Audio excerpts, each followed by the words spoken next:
আমার মালিক কাল কিয়ামতের মাঠে যখন আমাদের জন্য জান্নাতের ঘোষণা দিবেন, জান্নাতি যখন হয়ে যাব, আদনা জান্নাতি যে হবে তার জান্নাতটাও হবে দুনিয়ার চেয়ে 10 গুণ বড়। কত বড়? দুনিয়ার চেয়ে 10 গুণ বড় জান্নাত আমাকে দিবে। তা আল্লাহ বলে সেই দিন জান্নাতীদের চেহারাটা উজ্জ্বল হয়ে যাবে, এমন উজ্জ্বল হবে সে খুশি হয়ে যাবে। কেন? শুধু চেহারা উজ্জ্বল একটুকুই শেষ না, আমার মালিক বলেন আমি তাদেরকে সুউচ্চ বাগান দান করব, আমি আল্লাহ তাদেরকে অট্টালিকা দিব, সে অট্টালিকার মধ্যে তাদের জন্য উঁচু উঁচু খাটিয়া থাকবে, চেয়ার থাকবে, যে চেয়ারগুলোর মধ্যে স্বর্ণ খচিত থাকবে। সুবহানাল্লাহ। চেয়ার থাকবে স্বর্ণ খচিত, চেয়ারের মধ্যে এইভাবে বসবে আর দুলতে থাকবে। ডাইনে দিয়ে খাদেম, বামে খাদেমা, খাদেম আসবে, খাদেমারা আসবে, এসে বলবে দুধ খান, দুধের কথা মন চাইলে দুধ খাবে, মধু মন চাইবে মধু খাবে, হালকা একটু 1 গ্লাস, আরে না না নহর সম পরিমাণ খাইতেই থাকবে, মজাই লাগতে থাকবে। যেই কোনো ফল খাইতে চাইবে ফল চলে আসবে, যা কিছু দরকার সব কিছুর ব্যবস্থা করে দিবেন কে? কিন্তু আল্লাহ না করেন। আল্লাহর সাথে আমাদের যে চুক্তি হলো, এই চুক্তি যদি আপনি আমি ঠিক রাখতে, ইবাদিহিল্লাযীনা ইসতাফা আম্মা বা'দু ফাকাদ ক্বালা আল্লাহু তাবারাকা ওয়া তাআলা আউযু বিল্লাহি মিনাশ শাইতানির রাজীম বিসমিল্লাহির রহমানির রহিম ইন্নাল্লাহা আশতারা মিনাল মুমিনিনা আনফুসাহুম ওয়া আমওয়ালাহুম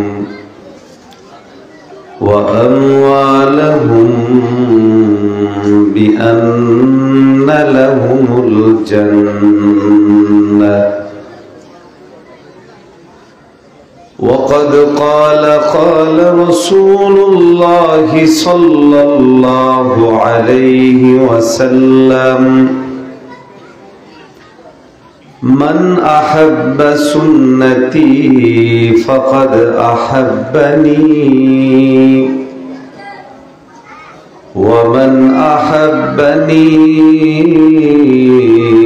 كان معي في الجنة أو كما قال عليه الصلاة والسلام صدق الله مولانا العظيم وصدق رسوله النبي الكريم ونحن على ذلك من الشاهدين والشاكرين والحمد لله رب العالمين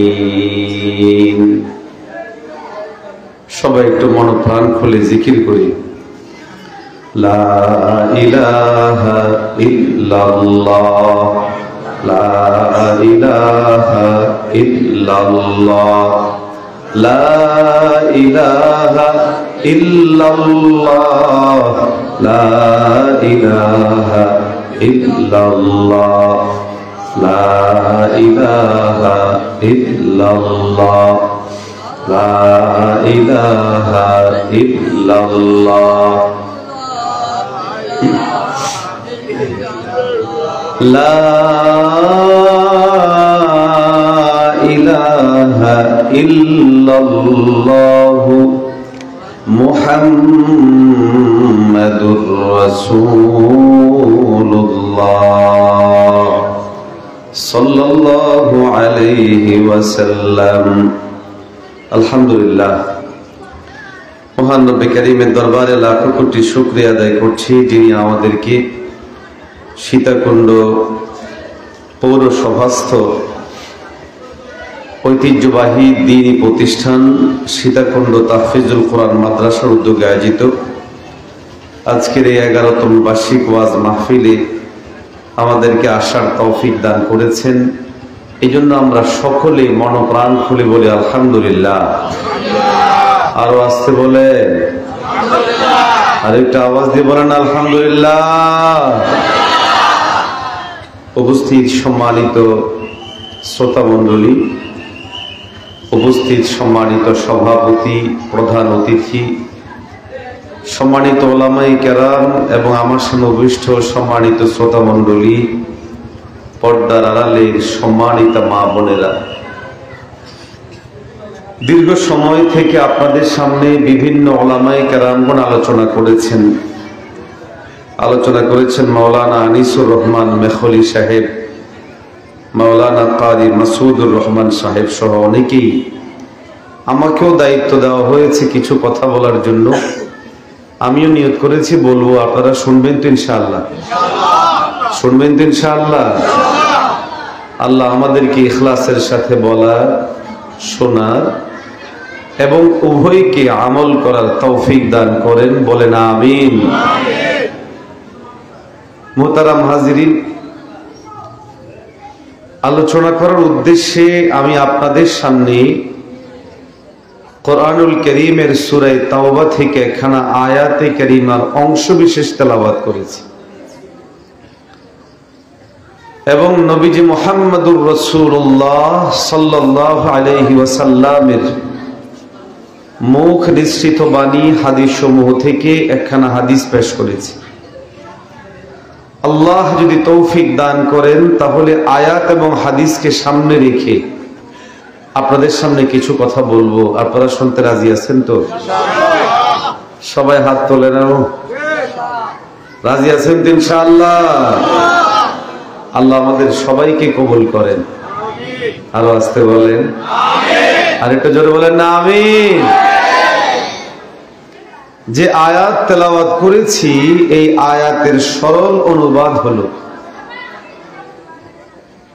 আল্লাহ বলেন ইন্নাল্লাহা আশতারা মিনাল মুমিনিন, আল্লাহ নিশ্চয়ই আল্লাহ ঈমানদারদের কাছ থেকে ক্রয় করেছেন আমওয়ালাহুম ওয়া আনফুসাহুম, ঈমানদারদের সম্পদ, ঈমানদারদের জীবন, ঈমানদারদের জান, ঈমানদারদের মাল আল্লাহ ক্রয় করেছেন। কিসের বিনিময়ে? আল্লাহ বলেন জান্নাতের বিনিময়ে। আরো আসতে বলেন। আয়াতের যে সরল অনুবাদ শোনালাম, এই অনুবাদটা শুনতে বা শোনার পর আমাদের মাথায় একটা জিনিস আসার কথা, যে কেমন যেন এখানে দুইটা পক্ষ। এই বাচ্চাগুলো ডিস্টার্ব করতেছে। এখানে কয়টা পক্ষ? দুইটা পক্ষ। একটা পক্ষ হলো ক্রেতা, আরেকটা পক্ষ হলো এরা ওঠে কেন? কিছু মানুষের আলোচনা শুরু হলেই শয়তানে এসে বলে চলো বাড়িতে চলে যাই। মুহতারাম হাজিরিন, আপনারা বিরক্ত হচ্ছেন না তো? সর্বোচ্চ 1 ঘন্টা সময় দেওয়া যাবে না ইনশাআল্লাহ? 1 ঘন্টা সময় আমরা আলোচনা করব এবং একটা নির্দিষ্ট বিষয়কে নিয়ে আলোচনা করে একটা ফলাফল, একটা প্রস্তুতি আমরা ঘরে নিয়ে যাব। রাজি আছেন তো? তো বলছিলাম তেলাওয়াতকৃত আয়াতে বা তেলাওয়াতকৃত আয়াতের অর্থ শোনার পর আমাদের সামনে একটা জিনিস এসেছে, যে এখানে একটা চুক্তি হচ্ছে, যেখানে একজন হলো ক্রেতা আরেকজন হলো বিক্রেতা। এখন ক্রেতায় কি কিনলো, বিক্রেতায় কি বিক্রি করলো? সহজ বিষয়, আয়াতের অনুবাদ থেকে বোঝা যাচ্ছে ক্রেতায় কিনতেছেন জান এবং মাল, বিনিময় হিসেবে পাচ্ছেন জান্নাত। বিক্রেতা জান এবং মাল বুঝায় দিবে, ক্রেতায় জান্নাত বুঝায় দিবে। বুঝে থাকলে বলেন তো ক্রেতা কে? আল্লাহ। আরো আওয়াজ দিয়ে বলেন আল্লাহ। আরো জোরে বলেন আল্লাহ। বিক্রেতা কারা? আমরা। قال الله تبارك وتعالى إن الله اشترى من المؤمنين إن الله اشترى من المؤمنين أنفسهم وأموالهم بأن لهم الجنة। মুমিন মুসলমান ভাইরা আমার, আল্লাহ পাক রব্বুল আলামিন কালামে হাকিমের সূরা তাওবার মধ্যে বলেন, নিশ্চয়ই আল্লাহ। নিশ্চয়ই কে? আল্লাহ। দিল খুলে মোহব্বতের সাথে আওয়াজ দিয়ে বলেন কে?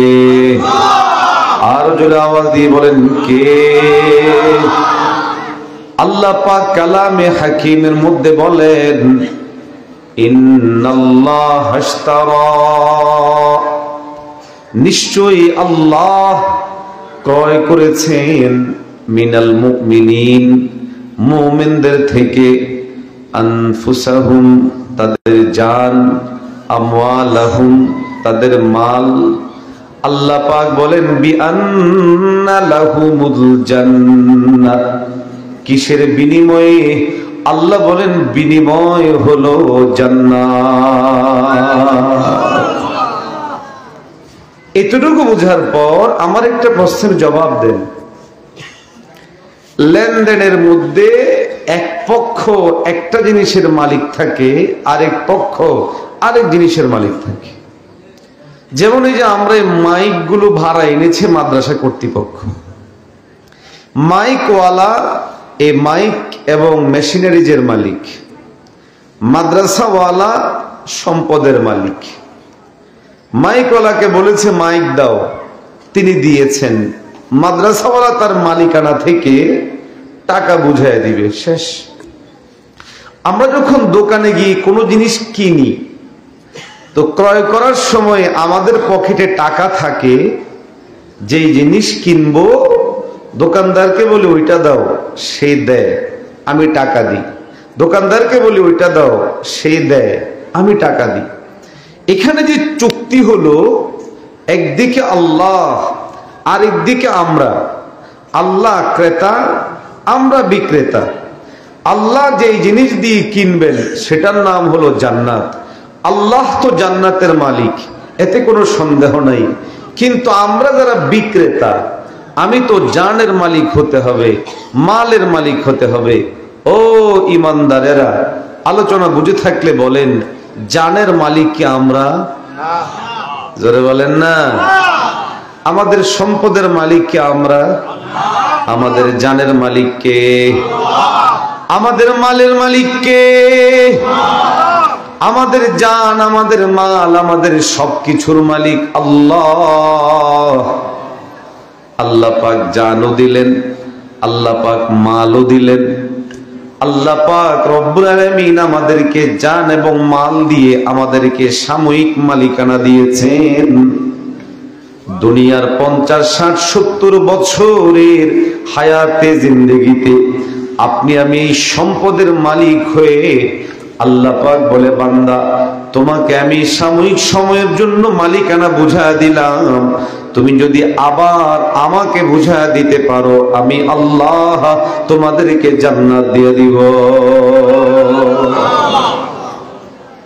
এটা অনেকটা ছোট বাচ্চাদের সাথে আব্বু আম্মু আদর করে যা করেন ওটার মতো। ছোট বাচ্চাকে বাবা মা টাকা দেয়, টাকা দিয়ে আবার ওর কাছ থেকেই জিনিস কিনে। ছোটবেলার পরে এগুলো করেন নাই? বুঝেন নাই মনে হয়। ছোট বাচ্চারা বিভিন্ন খেলনা নিয়ে যখন বসে থাকে, তো আব্বা আম্মা ছোট বাচ্চাদেরকে খুশি করার জন্য, বাবা এই খেলনা কত? কয় 10 টাকা।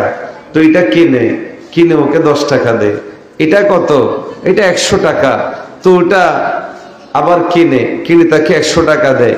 এই যে টাকা দিল, খেলনা কিনলা, এই খেলনা এটা তো আব্বা আম্মাই কিনে দিয়েছিল, আবার টাকা দিয়ে সেটা কিনতেছে। আল্লাহ আমাদের জানেরও মালিক, আল্লাহ আমাদের মালেরও মালিক, আল্লাহ আমাদের সমস্ত কিছুর মালিক। তো আল্লাহ সাময়িক আমাদেরকে এগুলো দিয়েছেন। কেউ 50 বছর, কেউ 60 বছর, কেউ 70 বছর এটার মালিকানা থাকে। যখন হায়াতে জিন্দেগি শেষ হয়ে যায়, এই যে আজকে আমাদের অত্যন্ত শ্রদ্ধাভাজন বাংলাদেশের একজন বুজুর্গ আলেম দ্বীন ইন্তেকাল করেছেন, যিনি আমাদের জাতীয় উলামা মাশায়েখ আইম্মা পরিষদের সভাপতি ছিলেন। এত মিশুক মানুষ, এত ভদ্র মানুষ, এত আল্লাহওয়ালা এবং এত ছোটদের প্রতি স্নেহশীল মানুষ আমি খুব কম দেখেছি। তো হায়াতে জিন্দেগি শেষ হওয়ার চলে গেলেন। মালিকানাধীন যা কিছু ছিল এগুলো নিয়ে গেছেন না রেখে গেছেন? মুমিন মুসলমান ভাইরা আমার, আল্লাহ পাক রব্বুল আলামিন আপনার আমাদের সবাইকে জান দিয়েছেন, আমাদেরকে মাল দিয়েছেন। আল্লাহ পাক আমাদের সামনে একটা রোড ম্যাপ দিয়ে দিয়েছেন। আল্লাহ পাক বলেছেন, তুমি যদি এই রোড ম্যাপ অনুযায়ী চলো, এ বান্দা তুমি যদি এই পথ ধরে চলো, এই পথ অনুযায়ী চলতে থাকো, তাহলে তোমার এই পথের শেষ প্রান্তে গিয়ে তুমি যেই জিনিস খুঁজে পাওয়া সেটার নাম হলো জান্নাত। মুসলমান ভাইরা আমার, এখন আমাদের জন্য জরুরি হলো ব্যবসা বাণিজ্য লেনদেনের করার ক্ষেত্রে, যেমন যারা ব্যবসায়ী তারা সব সময় চিন্তায় থাকে ক্রেতা কোন জিনিস কিনবে, ক্রেতা কোন জিনিস পছন্দ করবে, ক্রেতারা কোন ধরনের মাল পছন্দ করে, কোন কোয়ালিটির মাল পছন্দ করে। মার্কেটের মধ্যে গিয়ে ওই কোয়ালিটির মাল আনে, মার্কেটের মধ্যে গিয়ে ওই মানসম্মত জিনিসগুলো আনে।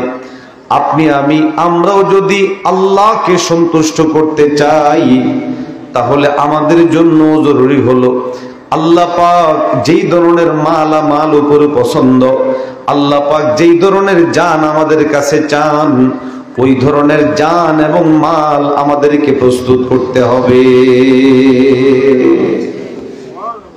এমন জান এবং মালই আমার প্রস্তুত করতে হবে যেটা আমার মালিক আমার আল্লাহ আমার উপরে সন্তুষ্ট হয়ে যান।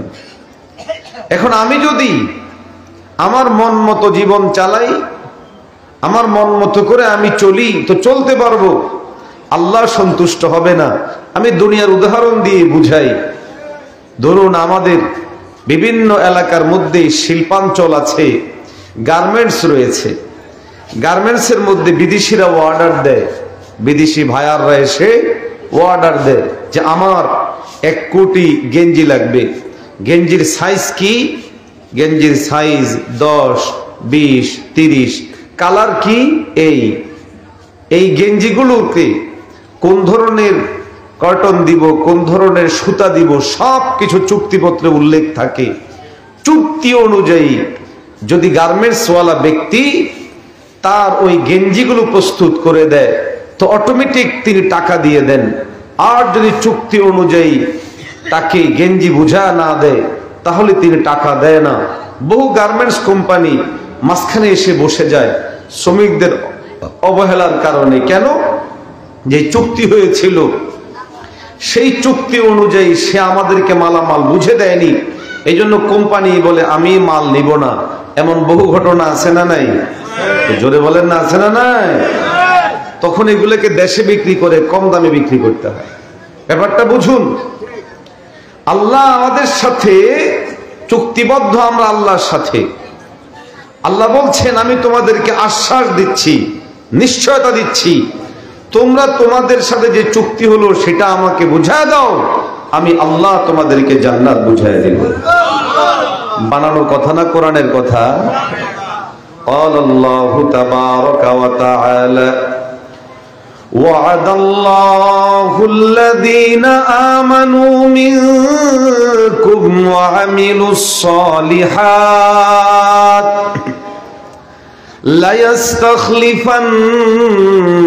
ليستخلفنهم في الأرض كما استخلف الذين من قبلهم وليمكنن لهم دينهم الذي ارتضى لهم وليبدلنهم من بعد خوفهم أمنا আল্লাহ পাক রব্বুল আলামিন কালামে হাকিমের মধ্যে বলেন ওয়াদাল্লাহ,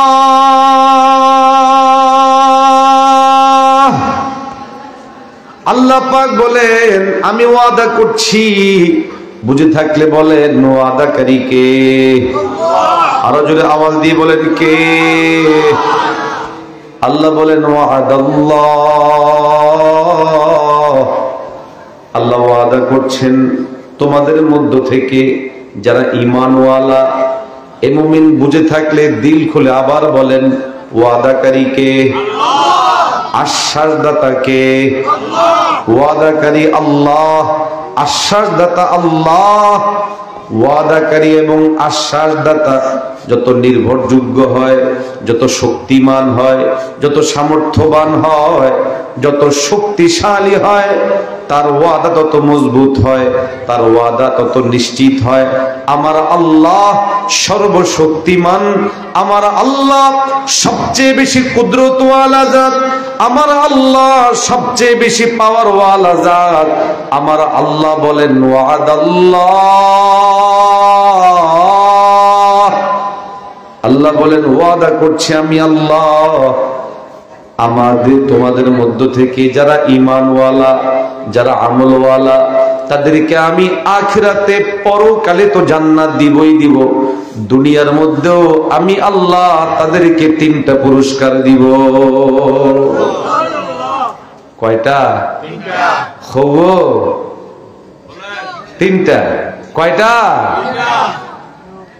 1 নাম্বার হলো লায়াস্তাখলিফান্নাহুম ফিল আরদ, জমিনের মধ্যে আল্লাহ আমাদের রাজত্ব দান করবেন, রাষ্ট্র ক্ষমতা দান করবেন কে? দেখুন এই মসজিদটা নির্মাণাধীন, এটা সম্পন্ন করতে আরো ধরেন 1 কোটি টাকা লাগবে। এখন একজন রিক্সাওয়ালা ভাই যিনি রিক্সা চালান, উনি এসে বলল আমি বাকিটাকে সম্পন্ন করে দিব, আপনাদের বিশ্বাস হবে? হবে না। কেন? কারণ স্বাভাবিক, একজন রিক্সাওয়ালা ভাই প্রতিদিন না হয় কত টাকা কামাবেন, 1 কোটি টাকার এই প্রজেক্ট তিনি কিভাবে বাস্তবায়ন করবেন? এই জন্য স্বাভাবিকভাবেই আমরা অনেকেই এটা বিশ্বাস করতে চাইব না। কিন্তু যদি এই কথাটাই সেই মেম্বার সাহেব বলে যাচ্ছে আপনাদের মসজিদটা তো কাজ চলছে, বাকি কাজটুকু আমি করে দিব, ওই ব্যক্তির তুলনায় বিশ্বাসের মাত্রাটা একটু বাড়বে না? কেন? উনি মেম্বার সাহেবের জন্য। আচ্ছা বলেন তো, যদি এই আশ্বাসটা চেয়ারম্যান সাহেব দেয় তখন আস্থাটা আর একটু বাড়বে না? আর যদি এমপি সাহেব এসে বলে আমি মসজিদটার বাকি কাজ করে দিব, তখন বিশ্বাস আরো বলেন না? কেন ভাই? একই তো কথা।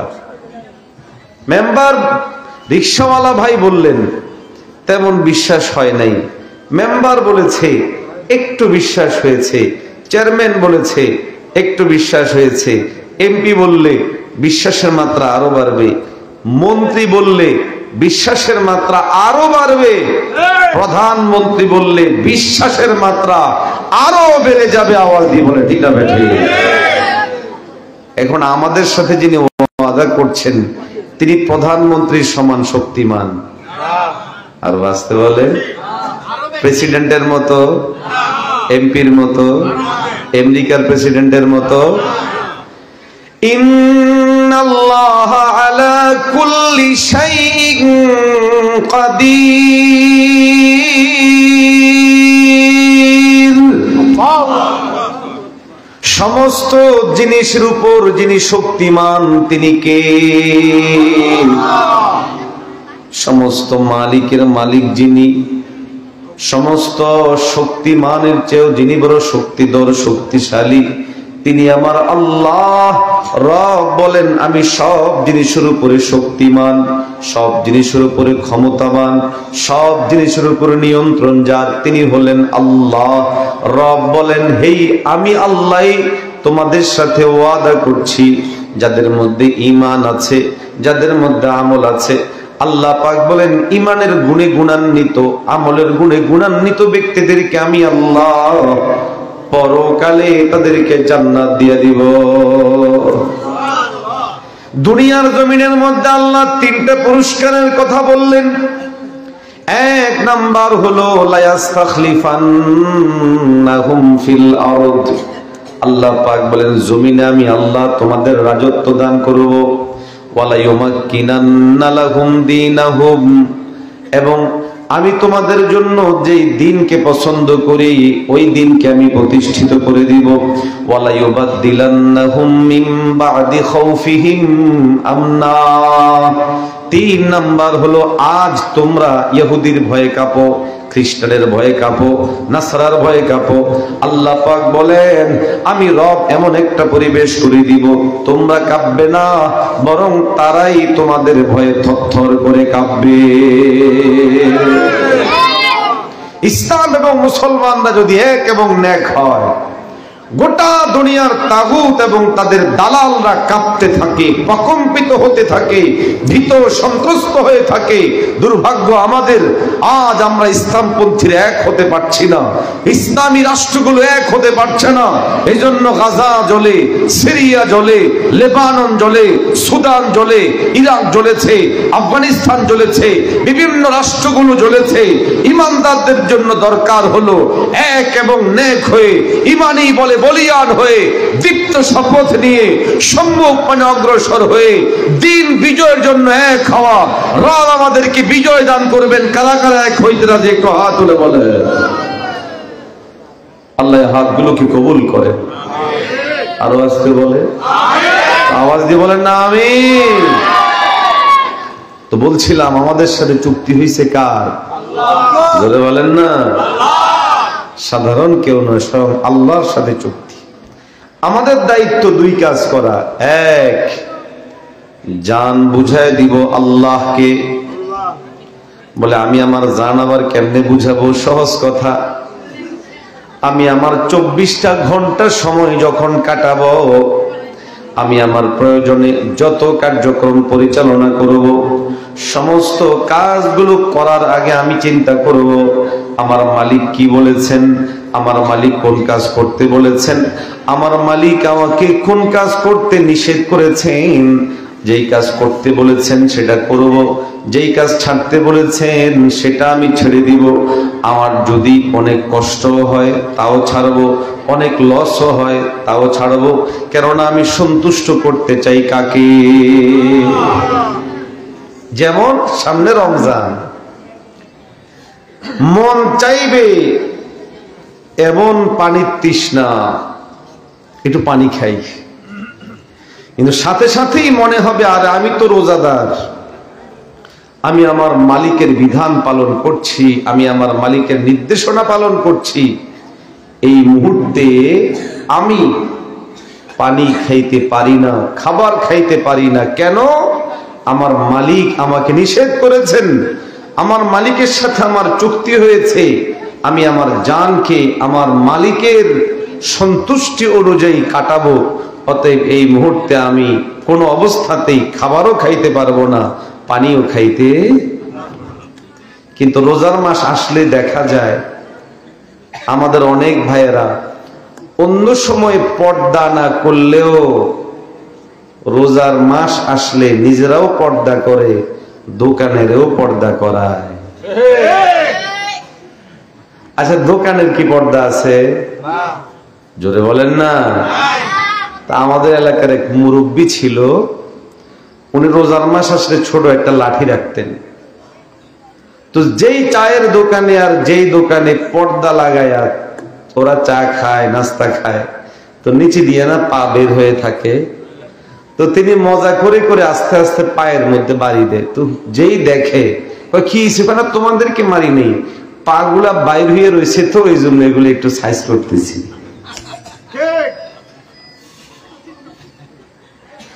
মোহতারাম হাজিরিন, আমাদের যে সমস্ত যুবক ভাইয়েরা, অনেক সময় দেখা যায় মানুষের বয়স বেড়ে গেলে রোগ বাড়ে, কিংবা বয়সের কারণে অক্ষমতা তৈরি হয়, সেটা ভিন্ন জিনিস। কিন্তু যুবক যারা, এই ছোট বাবা বসো, এই বাবা বসো, যুবক ভাইয়েরা রোজা রাখেন। তো হুজুর কিছু মনে করেন না, কেমনে রোজা রাখতাম, এমন খিদা লাগে, খিদার কারণে দুপুর বেলা না খায়া পারি না, এই জন্য হুজুর রোজা রাখি না। এরকম বহু লোক সমাজে আছে না নাই? প্রিয় হাজিরিন, আপনাদেরকে বলি, আমরা যে রোজা রাখি, আমরা কয় বেলা খাবার না খেয়ে রোজা রাখি? কয় বেলা? 3 বেলা খাবার খান না আপনারা?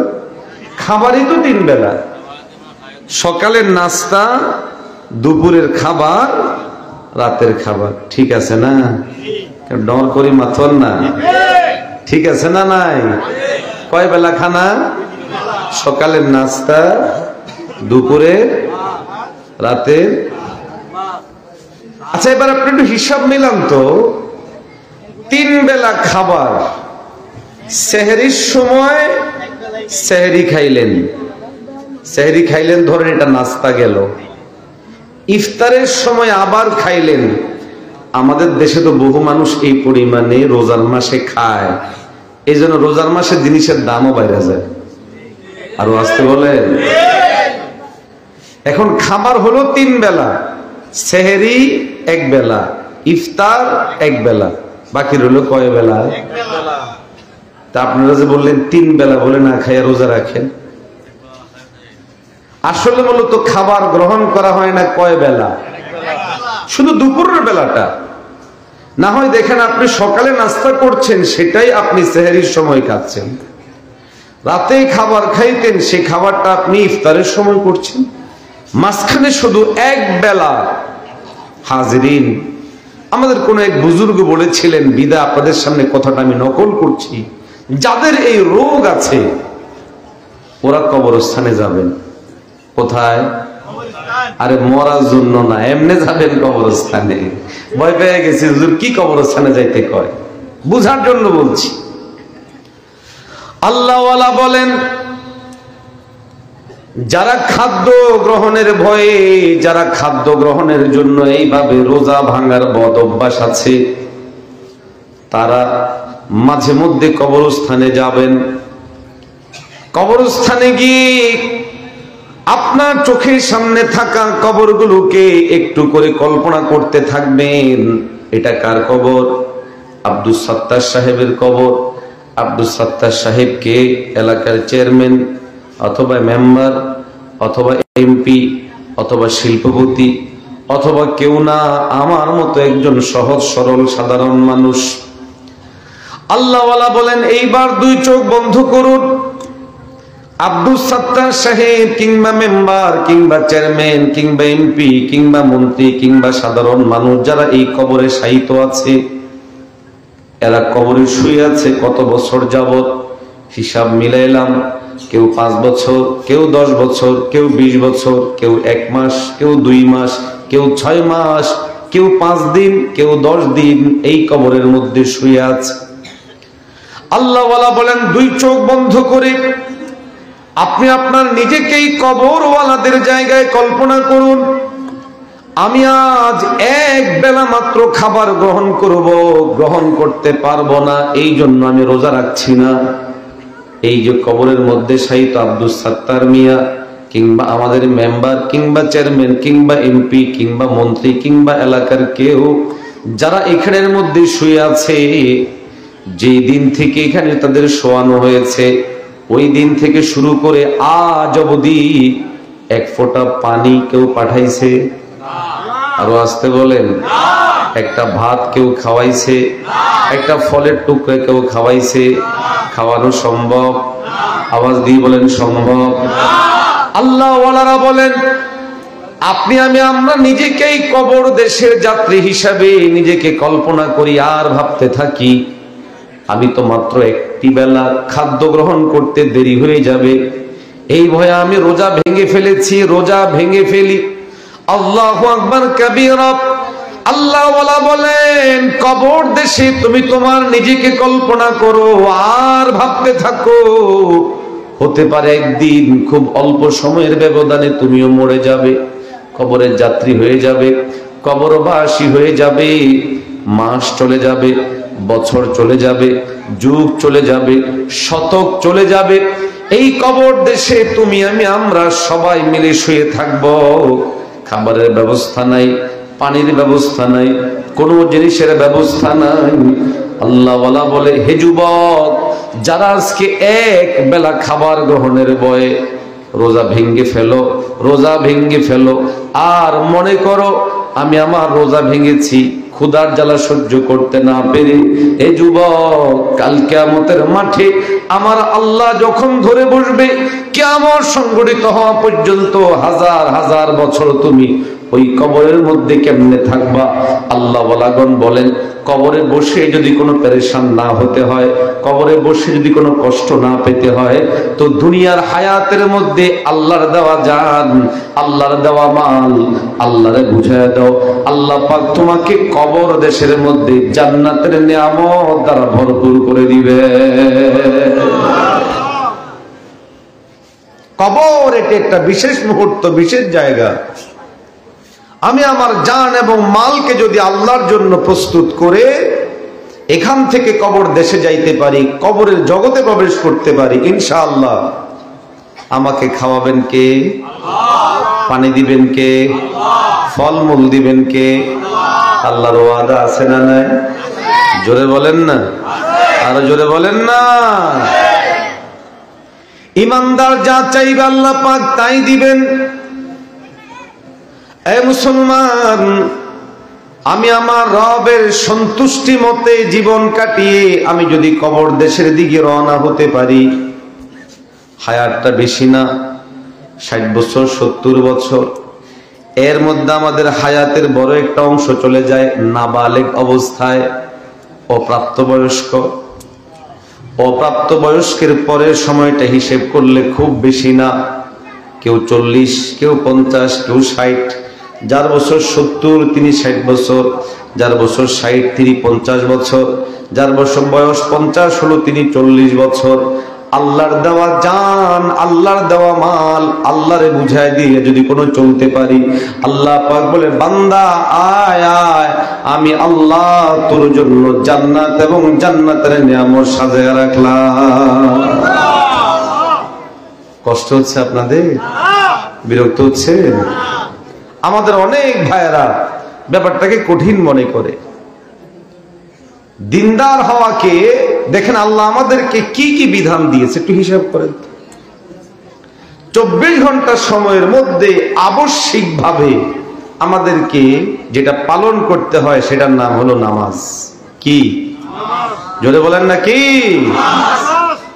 তো 5 ওয়াক্ত নামাজ পড়তে কয় ঘন্টা লাগে? হিসাব করলে দেখবেন সর্বোচ্চ হয়তো 2 ঘন্টা, এর চেয়ে বেশি না। 5 ওয়াক্ত নামাজে মসজিদে আসা, মসজিদ থেকে যাওয়া, প্রস্তুতি সহ যদি হিসেব করা হয়, সব মিলায় 2 ঘন্টার বেশি সময় আমাদের যায় না, যাওয়ার কথা না। কিন্তু আফসোস হুজুর নামাজ পড়ার সময় পাই না। দোকান, ব্যবসা, ছেলে মেয়ের চাহিদা, বাড়ির চাহিদা, ঘরের চাহিদা, এটা ওটা কত রকমের কথা, কত চাহিদা সামনে চলে আসে। ও আল্লাহর বান্দারা, ও আল্লাহর প্রিয় বান্দারা, ও আল্লাহর মাহবুব বান্দারা, আল্লাহ আমাদের কাছে মাত্র অল্প কিছু সময় চেয়েছেন, তাও তো এটা আল্লাহর জন্য কি নিজের জন্যই তো করছি। আমি এটা নিজের জন্য করছি, আল্লাহর জন্য করা হলেও আল্লাহর বিনিময়ে আমাকে জান্নাত দিবেন, আল্লাহর ওয়াদা। অতএব কেমন যেন আমি যে 5 ওয়াক্ত নামাজ পড়ছি এটা প্রকারান্তরে আমি আমার নিজের জন্যই করছি। আওয়াজ দিয়ে বলেন ঠিক না বেঠি? মুসলমান ভাইয়েরা আমার, সুতরাং বিষয়গুলো বোঝার চেষ্টা করুন। আল্লাহর সাথে আমাদের চুক্তি হয়েছে, জান এবং মাল এই দুই জিনিস আমরা আল্লাহকে বুঝায় দিব। আল্লাহ পাক আমাদেরকে দিবেন জান্নাত। আমাদের দায়িত্ব হলো জান আল্লাহকে বুঝাবো, মাল আল্লাহকে বুঝাবো। বলে জান মাল আল্লাহকে কেমনে বুঝাবো? সহজ কথা, আমাকে আল্লাহ যে হায়াত দিয়েছেন, হায়াতের একটা রোড ম্যাপ বাতলায় দিয়েছেন। এটা করবে, এটা করবে না, এটা ছাড়বে, এটা করবে। এইভাবে আমার আল্লাহ আমার সামনে রোড ম্যাপ দিয়ে পয়গম্বর আলাইহিস সালামকে পাঠায়া আল্লাহ পাক ঘোষণা দিয়ে বলেন, মা আতাকুমুর রাসূলু ফাখুযুহু ওয়া মা নাহাকুম আনহু ফান্তাহু। আল্লাহ পাক পয়গম্বর আলাইহিস সালাতু ওয়াস সালামকে পাঠিয়ে আমাদের সামনে নির্দেশনা দিয়ে বলেন, এই যে মুহাম্মদকে তোমাদের জন্য দিলাম, মুহাম্মাদুর রাসূলুল্লাহ যেটা করতে বলে তোমরা সেটা করো। মুহাম্মাদুর রাসূলুল্লাহ যেটা ছাড়তে বলে তোমরা সেটা ছাড়ো। নবী যেটা করতে বলে করো, নবী যেটা ছাড়তে বলে ছাড়ো। আল্লাহ পাক বলেন, পয়গম্বর আলাইহিস সালাতু ওয়াস সালামকে ফলো করে তোমরা যদি তোমাদের জীবন চালাইতে পারো, তাহলে তোমার জীবনটা আমার জন্য করা হবে। তুমি তোমার সম্পদ যদি আমার জন্য করতে পারো, হালাল করো, হালাল পথে চলো, হারাম থেকে বিরত থাকো। কেউ যদি হালাল পথে চলে, হারাম থেকে বেঁচে থাকে, আল্লাহ পাক বলেন তোমার জন্যই তো রয়েছে জান্নাত। তো শয়তানে ধোঁকা দিবে, ধোঁকা দিবে। শয়তান বলবে, আরে এত কষ্ট করা দরকার কি? দিন রাত কষ্ট করবা, বিকাল বেলায় 500-1000 কামাইবা, কি দরকার? এর চেয়ে এটা কাজ করো, এটা ছুরি কেনো, ড্যাগার কেনো, ড্যাগার কিনে সীতাকুণ্ড বাজারে আরো 5 জনকে একসাথে করো, কয়েক মাস ছিনতাই করো, দেখবা তোমার টাকা আর টাকা। অথবা শয়তান ধোঁকা দিবে, কিছু টাকা তো আছে, ব্যবসা বাণিজ্য করতে এত কষ্ট দরকার নাই, এটা সুদের উপর লাগায় দাও, দিয়ে এবারে পায়ের উপর পা তুইলা তুমি খাইতে থাকো। শয়তান এরকম ধোঁকা দিবে। মনে রাখবেন, জান এবং মাল এই দুটার মধ্যেই হালাল এবং হারাম দুই দিক রয়েছে। হালাল ভাবে যতদিন আমি আমার জান মালকে চালাবো, আমার মালিকের পছন্দ অনুযায়ী সেটা হবে। হারাম দিকে অগ্রসর হব, আমার মালিকের বিরুদ্ধে সেটা হয়ে যাবে। আল্লাহর দেওয়া জান, আল্লাহর দেওয়া মাল, ইমানদার যখন আল্লাহর দেওয়া নিয়ম অনুযায়ী চালাইতে থাকবে, তো এই জান এবং মালের বিনিময়ে আল্লাহ পাক তাকে জান্নাত দিয়ে দেবেন।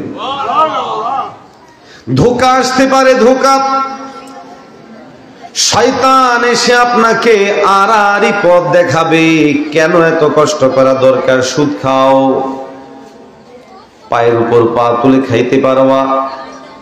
আমরা যখন সুদের বয়ান করি, আমাদের কোন বন্ধুরা, কোন দোস্তরা মজা নেয় আর বলে, হুজুরেরা কত কথাই কয়। এরকম বলনেওয়ালা মানুষ সমাজে আছে না নাই? একজন আলেমের কাছে সুন্দর একটা মজার গল্প শুনছি। ওই আলেম একবার বলেছিলেন, যারা সুদ খায় এদের চেহারা থেকে নূর চলে যায়, যারা সুদ খায় এদের এই বডিকে আল্লাহ জাহান্নামে জ্বালাবে। তো এইবার সুদ যে খায়, হে এসে বলে, হুজুর এই যে আমার দিকে তাকায় দেখেন কেমন শরীরটা তেলতেলে, শরীরের মধ্যে যেমন তেলতেলা ভাব। আল্লাহওয়ালা আলেম উপস্থিত মাথার মধ্যে একটা জবাব এসেছে, বলে তোমার শরীরটা তেলতেলা ঠিক আছে, তবে এই তেলতেলা হওয়া বেশি একটা সুবিধাজনক বিষয় না। বলে কেন? ওই দেখো, মানুষ যখন কাঠ খড়ি ইত্যাদি পোড়াইতে যায়, বেশি করে যেন জ্বলে, এই জন্য সেটার মধ্যে একটু তেল দিয়া দেয়। আমার ভয় হচ্ছে তোমাকে আমার মালিক আমার আল্লাহ অসন্তুষ্ট হয়ে হতে পারে ভয়ঙ্কর কোন আযাবের মধ্যে তোমাকে নিপতিত করবে। আর এই জন্যই আমার আল্লাহ তোমার শরীরটার মধ্যে তেলতেলা একটা ভাব দিয়েছে জাহান্নামের আগুনের মধ্যে জ্বালানোর জন্য। বুঝছেন না বোঝেন নাই? হে সুদ খায় আর হে ভাব নিয়ে বলতেছে দেখো আমার চেহারার ভাব কি, শরীরের মধ্যে তেলতেলা ভাব। আর তোমরা কি বলো না বলো, আল্লাহর ওলি বলে তেলতেলা ভাব তো ঠিক আছে, কাঠ খড়ি ইত্যাদি পোড়ার সময় যারা মানুষকে তেল দেয় যেন ভালো করে আগুন লাগে, তো তোমার বডির মধ্যে তেলতেলা ভাব দেখা যায়, এটা জাহান্নামের আগুনে ঠিকঠাক মতো পোড়ার জন্য যদি বলে ঠিক না ভাই ঠিক? অতএব আমাদের জন্য জরুরি হালাল পথ ছাড়া যাবে না, হারাম পথে যাওয়া যাবে না। মনে রাখা দরকার আল্লাহ আমাদেরকে অনেক দামি বানিয়েছে। কি বানাইছেন? জোরে বলেন না, কি বানাইছেন? আমরা বড় দামি, আমাদের বডি বড় দামি। আল্লাহ পাক আমাদের সামনে চুক্তি দিয়ে দিয়েছেন, আল্লাহ আমাদের সামনে লক্ষ্যমাত্রা দিয়ে দিয়েছেন। পথ দুইটা, তরিকুন ইলান নার, একটা পথ হলো জাহান্নামের দিকে, তরিকুন ইলাল জান্নাহ, আরেকটা পথ হলো জান্নাতের দিকে। কোন একজন কবি বড় সুন্দর করে বলেছেন, রোজে মাহশর সে রাস্তা দু তরফ হ্যায়, এক হ্যায় জন্নত কি তরফ और एक है दोज़ख की तरफ। रोज महशर से रास्ता दो तरफ है, एक है जन्नत की तरफ और एक है दोज़ख की तरफ। হাসরের ময়দান থেকে রাস্তা তোমার জন্য দুইটাই উন্মোচিত, একটা জান্নাতের দিকে আর একটা জাহান্নামের দিকে। হে মুমিন, আল্লাহ পাক আমাদেরকে ডাকছেন জান্নাতীদের দিকে। আল্লাহ পাক আদমকে পাঠাইছেন মানুষকে জান্নাতের দিকে ডাকার জন্য, ইব্রাহিম আলাইহিস সালামকে পাঠাইছেন মানুষদেরকে জান্নাতের দিকে ডাকার জন্য, ঈসা আলাইহিস সালামকে পাঠাইছেন আমাদেরকে জান্নাতের দিকে যাওয়ার জন্য। সর্বশ্রেষ্ঠ নবী মুহাম্মাদুর রাসূলুল্লাহ সাল্লাল্লাহু আলাইহি ওয়াসাল্লামকেও পাঠাইছেন আমাদেরকে জান্নাতের দিকে ডাকার জন্য। এখন সিদ্ধান্ত আপনার, কোন দিকে পা বাড়াবেন। সিদ্ধান্ত আপনার, কোন জায়গার জন্য নিজেকে উপযুক্ত করবেন। জান্নাতের উপযুক্ত করতে হলে জান্নাতের উপযোগী করে নিজেকে সাজাইতে হবে। হে মুমিন, দুনিয়ার সামান্য সময়ের জন্য আমরা কত প্রস্তুতি গ্রহণ করি। আমিও বাড়ি করেছি, আমিও গাড়ি কিনেছি, আমিও চাই আরো বড় বিল্ডিং হোক, আমিও চাই আরো উন্নত গাড়ি হোক, আমার আরো উন্নত দরকার। যখন টাকা ছিল না গ্রামের বাড়িতেই ছিলাম, এক বেলা খাইছি আরেক বেলা খাই নাই। যখন টাকা ছিল না কুড়ে ঘরের মধ্যে ঘুমাইছি, যখন টাকা ছিল না তখন কষ্ট করে ঘুমাইছি। এখন টাকা হইছে, বাড়িতে বিল্ডিং করলাম, ভালো লাগে না। চিটাং শহরে চলে গেলাম, তাও ভালো লাগে না। আরো উন্নত হব, ঢাকা শহরে চলে গেলাম, যে কোনো জায়গায় থাকা যাবে না, উন্নত জায়গায় থাকতে হবে। উন্নত জায়গায় থাকলাম, কিন্তু আমার বুঝা জরুরি, মনে রাখা জরুরি, দুনিয়ার মধ্যে আমি যেমন উন্নত জায়গা খুঁজি, উন্নত অবস্থান খুঁজি, পরকালে উন্নত জায়গা উন্নত অবস্থান খুঁজতে হলে জান্নাতের কোনো বিকল্প নাই। দুনিয়ার কত প্রস্তুতি আমাদের, বাড়ি করলাম, গাড়ি করলাম, সব করি, অথচ দিন শেষে কত বছর, 50, 60, 70 বছরের হায়াতের জন্য। এর মধ্যে আবার শিক্ষা পড়াশোনা শেষ করতে করতে 30 তো প্রায় বেশিরভাগ মানুষের হয়ে যায়। যদিও সার্টিফিকেটের বয়স কমায়া এক ধরনের ধোকাবাজি করে আমরা কমায় রাখি, কিন্তু দেখা যায় অধিকাংশ মানুষ class primary school, high school, college, university এই সব পড়াশোনা করে আসতে আসতে 25 বছর তো নিশ্চিত, কারো 26, কারো 27, কারো 28, কারো 30 বছর পর্যন্ত চলে যায় শুধু পড়াশোনা করতে করতেই। এরপরে চাকরি জীবন শুরু। চাকরি জীবন সেটাও দেখা যায় আরামসে মানুষ কাটায় কত বছর? 10-12 বছর। কারণ 40 হওয়ার পর ডাক্তাররাই বলে 40 হওয়ার পর চোখে একটু সমস্যা দেখা দিবে, ব্রেনে সমস্যা দেখা দিবে, কানে সমস্যা দেখা দিবে, শরীর আর আগের মতো চলবে না। আমাদের বয়স 40-এর কাছাকাছি, মনে হয় যেন হ্যাঁ একটু আগের মতো এরকম এনার্জি পাচ্ছি না। আজ থেকে 10 বছর আগে যেভাবে কথা বলতাম এখন চাইলেও অনেক সময় সেভাবে হয়ে ওঠে না। কেন? 40 ছুঁই ছুঁই। আবার যাদের 40 পার হইয়া 50-এর কাছে চলে গেছে ওনারাও বলেন যে হ্যাঁ বয়সটা একটু বেড়ে গেছে। তার মানে হলো মানুষের আরামের যে সময়টা 10, 12, 15, 20 বছরের বেশি না। এরপরে প্রেসার হাই, লো, তারপরে ডায়াবেটিস, এরপরে এটা সেটা কত রকমের রোগ দেখা দেয়। প্রিয় ভাই সব, এই সব কথাগুলো বলার উদ্দেশ্য হলো আমি হায়াতে জিন্দেগিতে, দুনিয়ার হায়াতের আমি বুঝি যে এটা বাস্তবতা। এরপরেও কত প্রস্তুতি। চট্টগ্রাম শহরে 10 তলা বিল্ডিং, ঢাকা শহরে 5টা বিশাল বিশাল বড় প্রজেক্ট, এত কিছুর পরেও পেট ভরে না। আমার মালিক বলে গোলাম 30, 40, 50 বছরের জন্য তোমার এই প্রস্তুতি। আমি তো তোমাকে স্থায়ীভাবে, চিরস্থায়ীভাবে তোমার জন্য জান্নাতে তোমার জন্য ব্যবস্থা করছি, অতএব তুমি প্রস্তুতি নিয়ে আসো। মুসলমান ভাইয়েরা আমার, বিষয়গুলো আপনার আমার বোঝা জরুরি।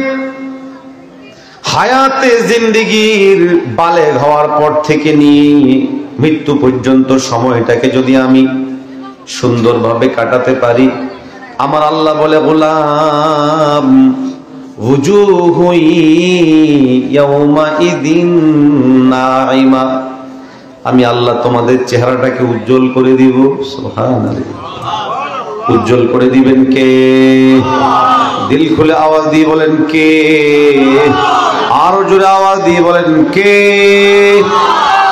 আল্লাহ পাক বলেন ওজুহু ইয়াউমাইদিন নাইমা লিসাইহা রাদিয়া ফি জান্নাতিন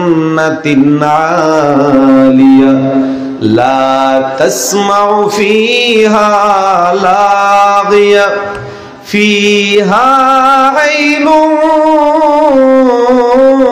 জারিয়া ফিহা সুরুরুম মারফুয়া। আল্লাহ পাক সূরাত গাশিয়ার মধ্যে জান্নাতীদের অবস্থা বর্ণনা করে বলেন, তোমরা যারা জান্নাতি হবে তাদের চেহারা হবে উজ্জ্বল, হাস্যোজ্জ্বল, আনন্দ চিত্তে তারা জান্নাতের মধ্যে থাকবে। শুনবে সুসংবাদ, আল্লাহ পাক তোমার জন্য এই জান্নাতটা বরাদ্দ দিয়েছে, খুশি হয়ে যাবে। এ ভাই, আমাদের দেশের মন্ত্রী এমপিরা, প্রধানমন্ত্রীর পা ছাড়তে থাকে, দরখাস্ত দিতে থাকে, সুপারিশ ধরতে থাকে। কেন? উদ্দেশ্য হলো একটা ফ্ল্যাট পাওয়া, একটা প্লট পাওয়া, পাইলেই হলো বাস নিয়ে সবকিছু হয়ে যাবে। ভাবে আমার মালিক কাল কিয়ামতের মাঠে যখন আমাদের জন্য জান্নাতের ঘোষণা দিবেন, জান্নাতি যখন হয়ে যাব, আদনা জান্নাতি যে হবে তার জান্নাতটাও হবে দুনিয়ার চেয়ে 10 গুণ বড়। কত বড়?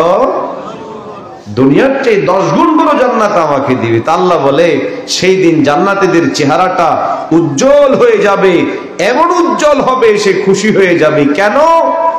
শুধু চেহারা উজ্জ্বল একটুকুই শেষ না। আমার মালিক বলেন আমি তাদেরকে সুউচ্চ বাগান দান করব, আমি আল্লাহ তাদেরকে অট্টালিকা দিব। সে অট্টালিকার মধ্যে তাদের জন্য উঁচু উঁচু খাটিয়া থাকবে, চেয়ার থাকবে, যে চেয়ারগুলোর মধ্যে স্বর্ণ খচিত থাকবে। সুবহানাল্লাহ। চেয়ার থাকবে স্বর্ণ খচিত, চেয়ারের মধ্যে এইভাবে বসবে আর ডুলতে থাকবে। ডাইনে দিয়ে খাদেম, বামে খাদেমা, খাদেম আসবে, খাদেমারা আসবে, এসে বলবে দুধ খান। দুধের কথা মন চাইলে দুধ খাবে, মধু মন চাইবে মধু খাবে, হালকা একটু 1 গ্লাস, আরে না না, নহর সম পরিমাণ খাইতেই থাকবে, মজাই লাগতে থাকবে। যেই কোনো ফল খাইতে চাইবে, ফল চলে আসবে। যা কিছু দরকার সব কিছুর ব্যবস্থা করে দিবেন কে? কিন্তু আল্লাহ না করেন।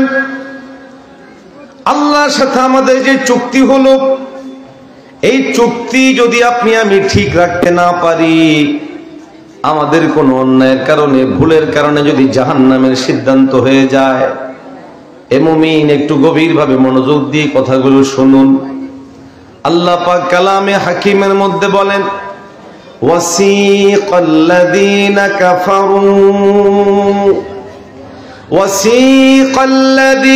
কাফারু ইলা জাহান্নামা যুমারা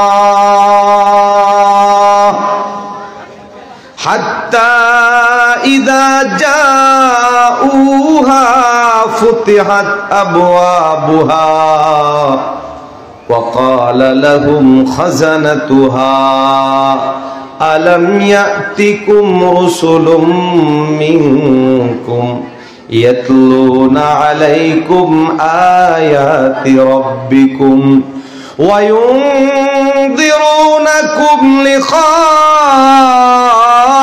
ইয়াউমিকুম হাযা ক্বালু বালা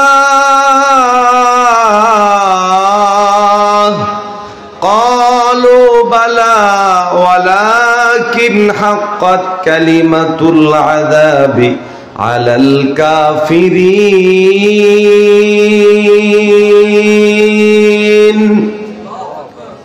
আল্লাহ পাক রব্বুল আলামিন সূরা জুমারের মধ্যে জাহান্নামীদের আলোচনা করতে গিয়ে আল্লাহ পাক বলেন, সেই দিন আমি আল্লাহ দলে দলে তাদেরকে জাহান্নামের দিকে আনবো, টেনে হেসড়ে। জাহান্নামীরা আসবে, জাহান্নামের দরজার মধ্যে আসলে সামনে দেখবে আযাব আর আযাব, সাপ দেখবে, বিচ্ছু দেখবে, আগুন দেখবে, আযাব আর আযাব। আযাব দেখার পরে জাহান্নামীদের মধ্যে অস্থিরতা শুরু হয়ে যাবে, চিৎকার চেঁচামেচি শুরু হয়ে যাবে। কেউ আর সামনে অগ্রসর হতে চাইবে না, কেননা সামনে গেলেই তো আগুন, সামনে গেলেই তো সাপ, সামনে গেলেই তো বিচ্ছু, সামনে গেলেই তো হিংস্র জিনিস। এই জন্য তারা যাইতে চাইবে না। কিন্তু ফেরেশতারা যারা দায়িত্বে আছে, ওয়াসিকাল্লাযীনা কাফারু, উনাদের দায়িত্ব থাকবে, তারা টেনে টেনে তাদেরকে জাহান্নামের দিকে আনবে। মুসলমান ভাইয়েরা আমার, কথাটা বুঝুন, বোঝার চেষ্টা করুন। যখন আনবে তখন তারা ঢুকতে চাইবে না। তখনই দরজার সামনে যেই সমস্ত ফেরেশতারা থাকবে, তারা বলবে, কি ব্যাপার, কেন ঢুকতে চাচ্ছ না, আজ কেন ভয় পাচ্ছ? তোমাদের সামনে কি আল্লাহর পক্ষ থেকে নবীরা যায় নাই? বলে গেছে। তাদের কথা শোনো নাই কেন, মানো নাই কেন? কেন তুমি আজকের এই পরিস্থিতিতে পড়লা? সেই দিন আফসোস করতে হবে। অতএব আমরা আফসোস করতে চাই না, পেরেশান হতে চাই না। দুনিয়ায় থাকতেই জান্নাতের প্রস্তুতি গ্রহণ করে যেতে চাই। কারা কারা তৈরি, একটু হাত তুলে বলে নারে তাকবীর, নারে তাকবীর, নারে তাকবীর। আয় আল্লাহ আমাদের হাতগুলোকে কবুল করো। আয় আল্লাহ আমাদেরকে জান্নাতের জন্য কবুল করো। আয় আল্লাহ আমাদেরকে জান্নাত দান করেই দাও। আয় আল্লাহ আমাদেরকে জান্নাতের উপযোগী কাজ করার তৌফিক দান করো। আমার আলোচনার সার মর্ম হলো, আল্লাহর সাথে আমাদের চুক্তি হয়েছে। কার সাথে? আমরা হলাম বিক্রেতা, আল্লাহ হলো ক্রেতা। আল্লাহ আমাদের কাছে কিনতেছেন জান এবং মাল। কিসের বিনিময়ে? জান্নাতের বিনিময়ে। আমাদের দায়িত্ব, আমরা জান এবং মালকে আল্লাহর পছন্দ অনুযায়ী কাজে লাগাবো। আল্লাহ বলেন, আমি আমার দায়িত্ব পালন করে তোমাদেরকে জান্নাত দিয়ে দেব। অতএব জান এবং মাল আল্লাহর জন্য প্রস্তুত করতে রাজি আছি তো? আল্লাহর জন্য কিভাবে প্রস্তুত করব আগে বলেছি। হারাম কোনো পথে হাঁটবো না, হালাল পথে চলবো। অবৈধ কোনো পথে চলবো না, বৈধ পথে চলবো। রাজি আছি তো ইনশাআল্লাহ? আল্লাহ আমাদের সবাইকে কবুল করেন, সবাইকে তৌফিক দান করেন, বলি আমিন। আলোচনা শেষের আগে আপনাদের কাছে দোয়া চেয়েছেন। আমাদের এই আসন থেকে যে ইসলামী আন্দোলন বাংলাদেশের হাত পাখা প্রতীকে পদপ্রার্থী হয়েছেন অধ্যাপক কি যেন নাম, কারি দিদারুল মাওলা সাহেব। তো কথা হলো ভাই, ভোট আমানত। ভোট কি আমানত। এই ভোটের আমানত আপনারা প্রয়োগ করবেন যিনি সৎ, যিনি যোগ্য, যিনি আমানতদার, যার কাছে আপনার জান এবং মাল উভয়টা নিরাপদ থাকবে তাকে। পারবো না ইনশাআল্লাহ? এটা খুব মনে রাখা জরুরি। আমি আমার রায় দিলাম দলের কারণে, বাফে দিছে এই জন্য, কিন্তু এমন কাউকে দিলাম যেটা একটা গুন্ডা অথবা যেটা একটা সন্ত্রাসী, যে কিনা রাষ্ট্রের বিভিন্ন সম্পদ মেরে দেওয়ার সম্ভাবনা আছে, বুঝে থাকলে বলেন এই ধরনের কোনো ঘটনা যদি কোনো ঘটে, তাহলে আমার এই বাবারা এত বিরক্ত। এই ছেলে এদিকে তাকাও, কতক্ষণ দুষ্টামি করা লাগে বলো? ভোট হলো আমানত। আমি আমার এই আমানত যদি ভালো জায়গায় দিই, ভালো মানুষকে দিই, পাস করুক ফেল করুক অসুবিধা নেই, আমি অন্তত পক্ষে নিরাপদ থাকলাম। আর যদি পাস করে তিনি ভালো করে সওয়াব পাবো, পাসটা করলে লস নাই। কিন্তু আমি যদি কেমন কাউকে রায় বা ভোট দিলাম, যিনি আমার ভোট পেয়ে, আমার রায় পেয়ে রাষ্ট্রের সম্পদ চুরি করবে, অন্যায় করবে, অবিচার করবে, তো আমি এর জন্য দায়ী হব না? মজুরে বলেন না? এটা সহজে বোঝার জন্য ছোট্ট একটা উদাহরণ দিচ্ছি। আপনার কাছে এসে জিজ্ঞাসা করলো লোকটা কেমন, লোকটা মূলত সন্ত্রাসী, আপনি বলেন লোকটা খুব ভালো। এখন এই যে একটা সন্ত্রাসীকে আপনি ভালো বললেন, যেই লোক জিজ্ঞাসা করছিল সে তার মেয়ে বিয়ে দিবে, পরে খোঁজ নিয়ে দেখা গেল যে সন্ত্রাসীটা তার সন্ত্রাসীপনাটা তার এই আত্মীয়র সাথেও করেছে। বলুন তো, আপনি যদি তাকে সতর্ক করতেন যে লোকটা সন্ত্রাসী, তাহলে তিনি আত্মীয়তা করতেন না, বিপদেও পড়তো না। আপনি একটু করে ভুল করার কারণে আজকে লোকটা বিপদগ্রস্ত হলো। মনে রাখবেন, ভোট হলো আমানত। আমি আমার ভোট এমন কাউকে, যেই কোনো দলেরই হোক, আমি নির্দিষ্ট কাউকে দিতে বলছেন, উনি দোয়া চেয়েছেন এই জন্য ওনারটা বলে দিলাম। এখন একটা মূল কথা বলছি। মূল কথা হলো ভোটের আমানত দেওয়ার ক্ষেত্রে আমার অবশ্যই খেয়াল রাখা দরকার, আমি সাক্ষ্য দিব প্রত্যেক প্রার্থীর বক্তব্যের উপরে। প্রার্থী দাবি করেছে তিনি সৎ, তিনি আমানতদার, তিনি দেশপ্রেমিক, তিনি ভালো মানুষ। এখন যদি তিনি সত্যিকার অর্থেই ভালো হন, যেই দলেরই হোক, বাস আপনি তাকে ভোট দিবেন, রায় দিবেন। যদি তিনি পাশ করে ভালো কাজ করে, আপনিও তখন তার সওয়াব পাবেন। কিন্তু আল্লাহ না করুক, যদি আপনার ভোটে কোনো খেয়ানতকারী ক্ষমতায় চলে আসে, তাহলে আপনার ভোটে আসার কারণে এটার একটা গুনাহ আপনার হাতেও আসবে, আপনার আমলনামার মধ্যেও উঠে আসবে। এই জন্য আমরা সতর্ক থাকবো তো ইনশাআল্লাহ। আল্লাহ আমাদেরকে বোঝার তৌফিক দান করেন। অনেকেই দোয়া চেয়েছেন, আমরা সবার জন্য দোয়া করব। বিশেষভাবে মোসাম্মদ হাসিনা বেগম, ইসমাইল চৌধুরীর বোন, তিনি ক্যান্সারের রোগী, দোয়া চেয়েছেন আল্লাহ আমাদের বোনকে সুস্থতার নেয়ামত দান করেন। এই মসজিদ মাদ্রাসার জন্য দোয়া করবেন। আলহামদুলিল্লাহ, আপনাদের সহযোগিতা এই পর্যন্ত এসেছে। আগামী তো পাশে থাকবেন তো? পাশে থাকবেন তো? আলহামদুলিল্লাহ রাব্বিল আলামিন, ওয়াসসালাতু ওয়াসসালামু আলা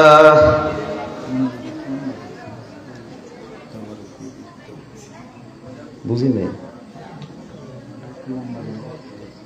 এইসব নাটক করা দরকার নেই, দিয়ে দেন, দ্রুত দিয়ে দেন। যেটা আমি তো আগে বলবেন তো আমাকে। আল্লাহ, আচ্ছা আমরা একটু দুরূদ শরীফ পড়ি। আল্লাহুম্মা সাল্লি আলা মুহাম্মাদিন ওয়া আলা আলি মুহাম্মাদ কামা সাল্লাইতা আলা ইব্রাহিম ওয়া আলা আলি ইব্রাহিম ইন্নাকা হামিদুম মাজিদ। আল্লাহুম্মা বারিক আলা মুহাম্মাদিন ওয়া আলা আলি মুহাম্মাদ কামা বারাকতা আলা ইব্রাহিম ওয়া আলা আলি ইব্রাহিম ইন্নাকা হামিদুম মাজিদ। দোয়া করে দিই, অনেক লম্বা করতে হবে নাকি? না এমনি ঝামেলা না হওয়ার জন্য ওনারা চাইতেছে আপনি দোয়া করলেন, ওনারা আস্তে আস্তে দিয়ে চলে গেল। আনে নাই তো কই। আচ্ছা প্রিয় ভাইয়েরা, আমাদের মাদ্রাসার আবাসিক ছাত্র যারা আছেন, আমাদের মাদ্রাসার আবাসিক ছাত্র এবং সাবেক ছাত্রদেরকে হেফজখানায় চলে যাওয়ার জন্য মোহতামিম সাহেব হুজুর নির্দেশ দিচ্ছেন।